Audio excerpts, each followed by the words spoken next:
मेरे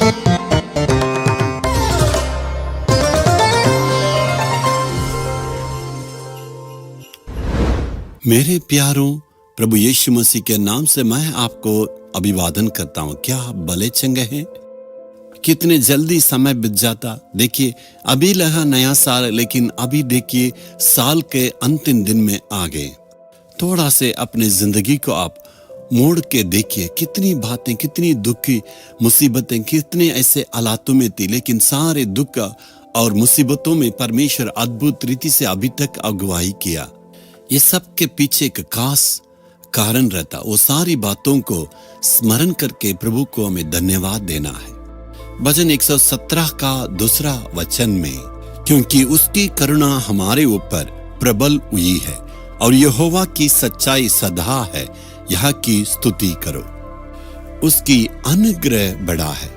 मैं अपनी खुद की जिंदगी में देखता हूँ और अपनी सेवा में भी मैं देखता हूँ, परमेश्वर ने अद्भुत रीति से अभी तक अगुवाई किया। कितने ऐसे मुसीबतें हैं, कितना ऐसे भारी संकट में आए और बहुत ही परेशानी में आए, जरूरतों के बीच में रहे, लेकिन परमेश्वर ने सारी संकट से बाहर निकालने के लिए और जरूरतों को प्रभु ने पूरा किया। ये सारी बातों के पीछे उसकी अनुग्रह है।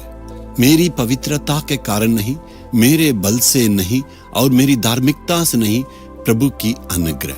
आप अपनी जिंदगी में थोड़ा जांच के देखिए, क्या अपने बल से, अपने ताकत से यहां तक आए? नहीं है, प्रभु की अनुग्रह। अनुग्रह का मतलब यह है, जो नालायक मनुष्यों को पर प्रभु दया करता है, उसी को हम अनुग्रह कहते हैं। मैं हमेशा ये सोच के देखता हूं, प्रभु इतना दया किया, अनुग्रह किया, क्या मैं उसका लायक नहीं था? मैं क्या कुछ किया? नहीं, परमेश्वर की शुद्ध अनुग्रह के द्वारा ये सब कुछ मुझे मिला है। ना तो मेरे भक्ति से, नहीं मेरी पवित्रता से। मैं बिल्कुल इसके लायक नहीं, लेकिन परमेश्वर ने इसके लिए अनुग्रह दिया। ये सब स्मरण करके प्रभु को मैं धन्यवाद देता हूँ। हे प्रभु, ये अनुग्रह है। बहुत ही बोझ के साथ परमेश्वर से मैं धन्यवाद और स्तुति करता हूँ। प्रभु, ये अनुग्रह को मुझसे कभी दूर न करें। प्रभु ने हमारे ऊपर इतनी बड़ी दया अनुग्रह को दिया है। कभी कभी हम महसूस करते हैं, मैं तो उस अनुग्रह के लिए बिल्कुल लायक नहीं हूँ।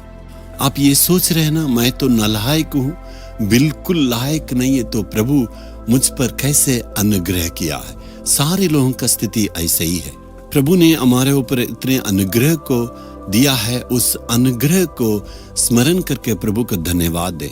जब ऐसे कहते हैं, परमेश्वर की अनुग्रह आपको दिन भर में और पूरे दिन आपको संभालेगा। प्रभु, मैं इसके लिए लायक नहीं हूँ। नम्र हो के यदि कहते हैं, प्रभु इसका लायक नहीं, तू मुझ पर अनुग्रह किया है। नम्र लोगों को प्रभु दया करता है। अपने आप को हमेशा नम्र करना है। कभी भी ये नहीं कहना, मेरे ताकत से, मेरे और खूबी से ये काम किया, ऐसे कभी भी नहीं कहना है। यदि आप कहते हैं ये सब प्रभु तेरे अनुग्रह के द्वारा, जितना नम्र होते हैं उतनी अनुग्रह बढ़ते जाएगा। उस नम्र हृदय के लिए मैं प्रार्थना करता हूँ। हे प्रभु, ऐसे नम्र मन को मुझे तू दे। और प्रभु से आपको दुआ मांगना, प्रभु कभी भी मुझे घमंड नहीं होना है।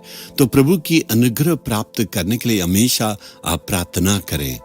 प्रभु से कहेंगे, हे प्रभु, अभी तक मैं नाश नहीं हुआ, तेरी अनुग्रह है। अभी तक अनुग्रह से तूने अगुवाई किया है। इस महान और असीम अनुग्रह को मुझ पर देना है। आज दिन भर अनुग्रह से तू अगुवाई करना है। नम्र दिल, नम्र स्वभाव को मेरे दिल में तू देना। प्रभु यीशु के नाम से प्रार्थना मांगता हूँ। आमीन, आमीन।